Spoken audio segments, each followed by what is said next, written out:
Cast, governance, unemployment, इन तीनों में से कोई एक इशू है जो ज़्यादा डोमिनेंट है, या आपको लगता है कि तीनों है, या इन तीनों में से कोई नहीं है, और कोई और चौथा इशू है जो आपको लगता है कि ज़्यादा रोल प्ले करेगा इस आने वाले चुनाव में?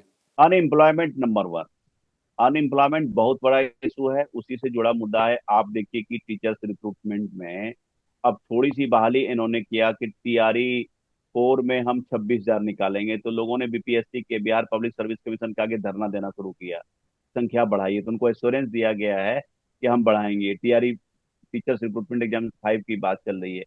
ये दिखाता है कि इस लेवल का अनएम्प्लॉयमेंट है। सरकार ने खुद एक्सेप्ट किया कि भाई 18 से 25 लोगों, जो मैट्रिक तक के, जो क्लास 12 तक पास वालों को विदाउट जॉब को 1,100 का अलाउंस पर मंथ देते थे 2 साल तक, अब वो 20 से 25 जो ग्रेजुएट किए हुए हैं उनको भी दे रहा है। सरकार खुद एक्सेप्ट कर रही है कि अनएम्प्लॉयमेंट एक बहुत बड़ा मुद्दा है। कास्ट चुनाव में एकदम निश्चित रूप से, उसके बाद कास्ट मुद्दा नहीं है, लेकिन कास्ट एक अंडर करंट की तरह है, जो कि अंतर एक तरह से पूरी तरह से चलती है। तो जब आप क्लोज जाएंगे, जब उनके कैंडिडेट्स खड़े होंगे, तब कहेंगे ना ना, तो वोटवा तो अपने कास्ट को देंगे। मैं मानता हूं कि 2 बार कास्ट एक तरह से टूटा है। एक तो मैं 10 मानता हूं, जब नीतीश कुमार को 206 सीटें आई 243 में। और दूसरा मानता हूं कि भाई 14 में मोदी जी आए तो एक नए आए थे। आप मान सकते हैं कि 19 में 39 में से 39 सीटें जीती थी। तो ये कहीं ना कहीं एक जो पर्सनालिटी जो कल्ट होता है पॉलिटिक्स में, वो एकात्मिक हो जाता है। ये जरूर करेगा। ये इसलिए कर, उसको मैं थोड़ा सा और सिंपल कर देता हूँ। जी। उस गवर्नेंस में उन्होंने जो हाल फिलहाल में डोल्स दिए उसको भी ऐड कर दीजिए, उसी का सब टेक्स्ट है।